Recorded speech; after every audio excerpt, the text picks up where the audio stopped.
Your calling has been leaving clues your entire life. This might be my favorite lesson because it comes with a story I have never shared. Let me set the stage. My husband, after Hurricane Katrina, had built up another house in Louisiana, and we'd go there for a vacation.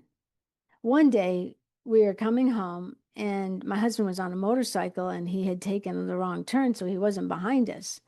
And I remember Anna and I feeling really anxious. We didn't know what we were anxious about. I backed my car in, yelled to the kids to help me unpack, and I went into my house. The alarm was not on, it was just beeping red. And I remember thinking, "Ooh, it's awful musty in here." As I was going down the hall of the house, right before I took the turn, I heard my daughter scream, "Mom, the couch is on fire." As I turned the corner, I saw the scarred, burnt wood that was on the closed door to downstairs. Now, I knew from watching the moving Backdraft, they don't open that door. And all of a sudden, I felt this heat on my legs. I ran out of the house, called 911, and said, "Kids, get out of the house. The house is on fire." Well, basically, it was started in the basement. And because my husband it was really is big in drywall, it was a miracle that it didn't burn right down to the ground. That's just the first part of the story. We later found a rented home. But before we did, we lived in a motel for about 4 or 5 weeks. And get this, I was in charge because my husband was out of town working. I was in charge of doing inventory of the house. Every little item, take my kids to school, come back. But guess what I was still doing?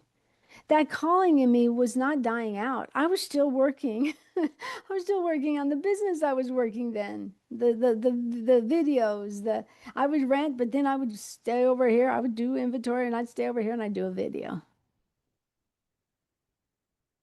The calling can survive the most burnt out things in your life, literally and figuratively. There was so much trauma. And I got to backtrack this. One of the hardest things for me was realizing that the kids had trauma and I didn't know how to deal with their trauma. But years later, there's restoration with my kids. And I start thinking, God, He's been preparing me all along. So it ended by us being denied our fire claim and having moved back to Louisiana away from friends and family. But the reason I share that story is even in the most crazy thing, I didn't deny my calling. You could have fire going on in your life, but do you still have that urge? This is my calling. This is what God put me on earth to do. And you can survive.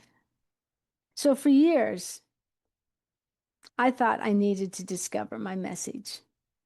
Now I believe God's been revealing it my entire life. So think about your own life. What breaks your heart? What fires of life have you gone through? What gives you joy? What have you survived? What keeps showing up over and over again? They aren't random, they're clues. So I learned in that story, even amidst the devastation, that calling was driving me through the dust, through that burnt things in the house, the after effect of devastation in my life, real time. That was 2008 to 2009. Today, from the ashes has come God's presence, has come the overflow.